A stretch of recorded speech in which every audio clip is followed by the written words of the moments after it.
Absolutely, Anand. Because see, what happens is it's all a matter of perception, how we perceive our history and our present, and try to imagine the difference that it is going to make when instead of George V, we are going to look at that beautiful and handsome image of Netaji Subhash Chandra Bose in his military attire. So this is actually a momentous event for our nation, and unfortunately, we have been suffering petty and narrow-minded politicians, which are dime a dozen in our country. But one thing that was coming to my mind was a part of our history. Now, what we don't know is that there has always been a coterie. It was not only in post-independence India, it was even before 1947 also. There were systematic efforts to erase the unmatched contribution of Netaji Subhash Chandra Bose in the freedom struggle, as Chandrachud Ghosh was mentioning right now. Now, it was a handiwork of these politicians who were at the helm of affairs immediately after independence. The corridors of our parliament had pictures of some questionable individuals, but they did not allow Netaji's picture to be put on the walls of the parliament. It was more than 30 years after, in 1978, when we had the first non-Congress government, that an image of Netaji could adorn the walls of our parliament. More than 30 years, Anand, try to imagine that. And it was done when the first non-Congress government came. Now, a man who had a decisive role to play in the exit of colonial masters could be given just a token of appreciation only when a particular party was booted out of power. The same Congress establishment could not dare to remove the statue of erstwhile colonial monster, I would say. It was an eyesore for every self-respecting citizen of this country. But the Brown Sahibs did not give a damn about us, the common citizens. And that is why it swells us with pride when we see Netaji Subhash Chandra Bose being installed over there by removing that monstrosity which we had been a witness to for such a long time. And see, there are scores of reasons to appreciate Central Vista, and yet this single reason, the installation, the Pran Pratishtha of Netaji Subhash Chandra Bose's image over there, is sufficient for us to claim that this Central Vista, this entire project, is something which will make that change in the body language of ordinary citizens, and that is what matters for us actually. No, absolutely. And Badri Narayanji, in about 2-3 minutes, we should have Anuj Dhar also with us. So Chandrachud Ghosh perhaps needs no introduction about Anuj Dhar. Our viewers don't need.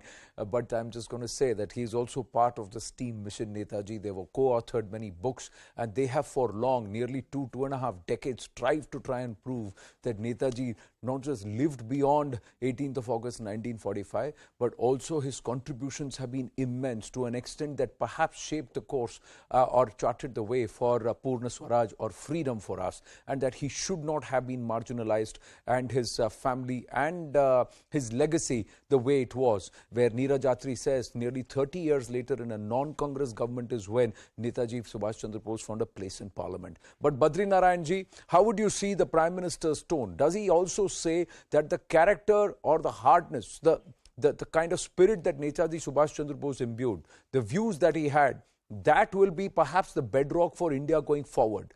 Does this also signify a changing posture of India globally? We are not going to be a docile, dormant, waiting, sitting on the sidelines nation that others can take for granted.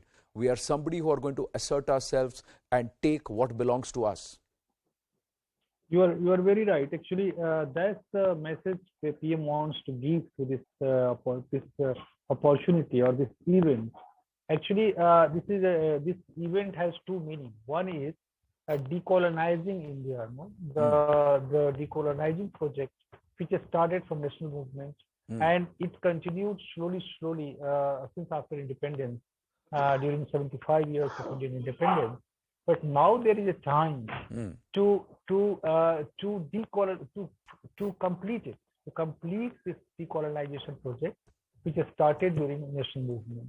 And that there are two ways to do that. One is recovering the identity, And though the name is very important in that process, so changing the name is very important in recovering the lost identity of the nation. And that's BJP is trying to do. Secondly, the making symbolic action to substantial action, transforming symbolic action in substantial action. Yes. That's why PM referred that we have also changed the policy, colonial time policies formed in the colonial time, Right. and we have changed many policies and gave it Indian meaning. And also the entire grammar and the epistemology of the development in India, which PM is pushing, that is using Indian metaphors, Indian names, and Indian ethos, Indian values, and that our Indian mind likes a lot. So in one way, completing the decolonization project. Secondly, giving the satisfying Indian identity, which is our remaking Indian identity. And third, what you said, that posturing through Netaji image, giving the message that no, we are not docile, we are not meek and mild. India is a very strong nation. India is assertive. India is inclusive. India respects everyone, but it has its own strength, own power, and own assertion. So in that way, this event, actually that's the beauty of the Prime Minister, the way he communicates the message. Yes, at one opportunity, he communicates various messages. Absolutely, and you have to read, you have to listen to that speech again and again. But this time also. Absolutely, and Anuj Dhar is